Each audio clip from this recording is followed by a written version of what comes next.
여러분 안녕하세요. 타박사 인사드립니다. 지금 이 영상이 업로드되는 5월 23일은 노무현 전 대통령님의 서거일 15주년이에요. 95년생인 타박사 세대에게는 영화 변호인을 통해서 더 잘 알려지셨는데, 오늘은 노무현 전 대통령님은 원자력 에너지에 대하여 어떻게 생각하셨는지를 알아보도록 해요. 아마 이 영상이 활활 불탈 것 같기도 하지만 절대 정치 이야기 아니에요. 20년 정도 전에 하셨던 원자력 축사 중 일부를 발췌하여서 그 당시 하셨던 말씀과 원자력 에너지를 포함하여 현재 현황을 한번 비교해보고자 하는 거예요. 그럼 영상을 같이 시청하도록 하시죠.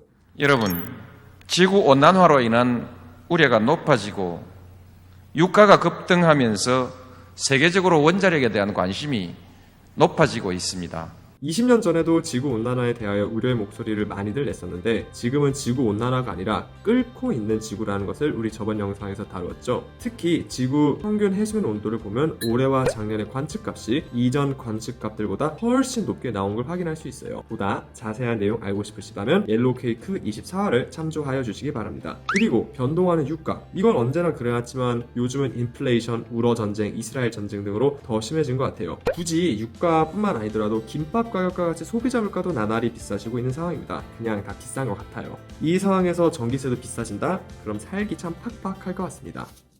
지난 30년간 원전을 짓지 않았던 미국을 비롯해서 러시아, 중국 등 많은 나라들이 원전 확대를 계획하고 있습니다. 노무현 대통령님의 임기 이후에 후쿠시마 사고가 발생하였어서 전 세계 원자력계가 주춤한 건 사실이에요. 그리고 원자력 에너지에 대한 우려의 시각 역시 저는 타당한 비판이라 생각합니다. 그럼에도 불구하고 현재 미국에서는 30년 만에 새로이 보글 3, 4호기 원전이 가동에 들어가서 조지아주 전력의 25%를 공급하게 되었고, 중국은 입 아프게 말할 필요도 없죠. 현재 새로이 건설 중인 원자력 발전소가 무려 23기나 된답니다. 대부분 우리나라 서해와 맞닿아 있는 지역들이고요. 러시아는 원래부터 원자력 에너지 강국이라 IAEA에 따르면 2017년 이후 새로이 건설된 신규 원전의 87%가 러시아 혹은 중국의 설계안을 토대로 하고 있다 합니다. 이런 상황에서 우리나라는 대단하게도 원자력 에너지 기술을 꾸준히 육성하여 왔고 세계에서 입지적인 위치를 다졌다고 감히 이야기할 수 있습니다.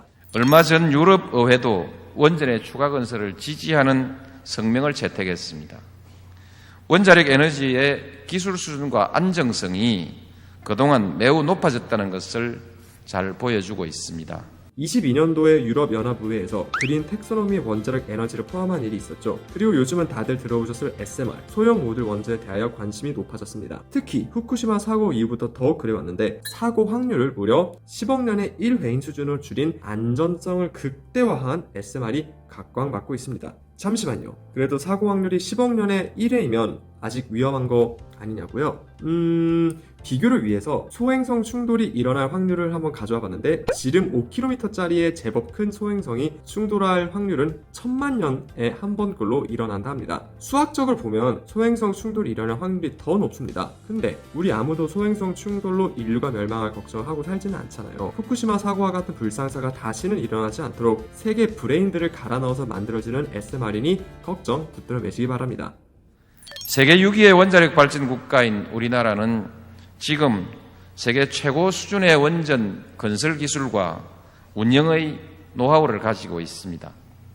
특히 우리 원전은 세계 400여 개의 원자력 발전소 중에서 최상위권의 이용률을 자랑하고 있습니다. 정확히 말씀하셨다고 저는 생각해요. 우리나라는 자체 기술로 만든 원자력 발전소를 해외에 수출하는 데 성공한 몇 안 되는 나라 중 하나예요. 2009년 UAE에 20조 원 규모의 원자력 발전소 수출을 이루어냈는데, 그 당시 물가를 생각하면 어마무시한 돈이죠.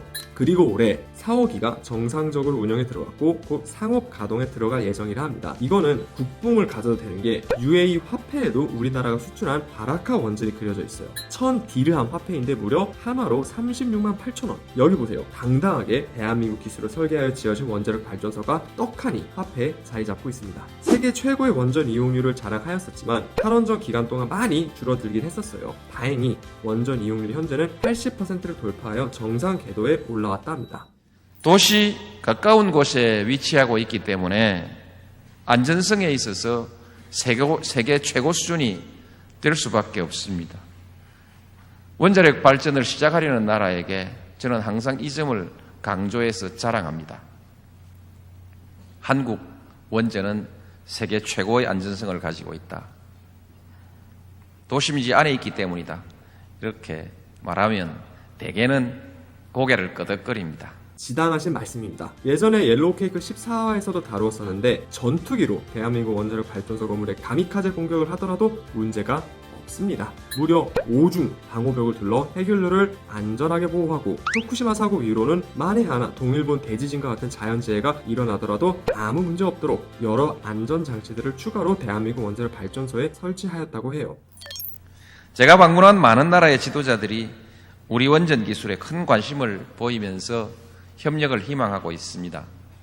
무려 10년 전에 빌 게이츠가 차세대 원자로 개발을 위하여 한국과 협력하기 위하여 방한했다는 사실. 참고로 여기 사진에 나오신 분 중에 저의 지도 교수님도 계십니다. 특히 빌 게이츠의 테라파워 회사와 손잡는 국내 기업들이 느는 추세예요. 주식 투자하시는 분들은 한번 눈여겨보기에 좋지 않나 생각합니다. 그리고 올해 3월에 미국에서 무려 민주당의 조 바이든 대통령이 현직에 있는 상황에서 연방 하원에서 미국 원자력 발전법 Atomic Energy Advancement Act가 통과되었어요. 미국 하원의 구성을 봐보면 거의 민주당, 공화당이 반반이에요. 그런데도 SMR, MMR 등의 차세대 원전 개발 속도를 높이기 위한 원자력 발전법의 찬성표가 365표, 반대표가 36표로 압도적인 가결이 되었어요. 미국에서 원전 육성은 정치적 문제가 아니다. 명확하게 선을 그은 사건이라 저는 봅니다. 안타깝게도 우리나라는 원자력에 찬성하면 원전 마피아다, 극우 보수다, 매우 안 좋은 라벨링이 따라오는 것 같아요. 물론 원자력에 대하여 반대하는 목소리에 대해서도 비난의 목소리가 있는 것은 동일하고요. 너무나도 이제 정치와 얽히고 설킨 대한민국 원자력 에너지가 저는 매우 안타깝습니다. 그러나 옐로우케이크 24화에서 다루었듯이 기후변화로 다같이 떼기 싫으면 어떻게든 타협을 하고 한마음 한목소리로 정치적 견해를 뛰어넘어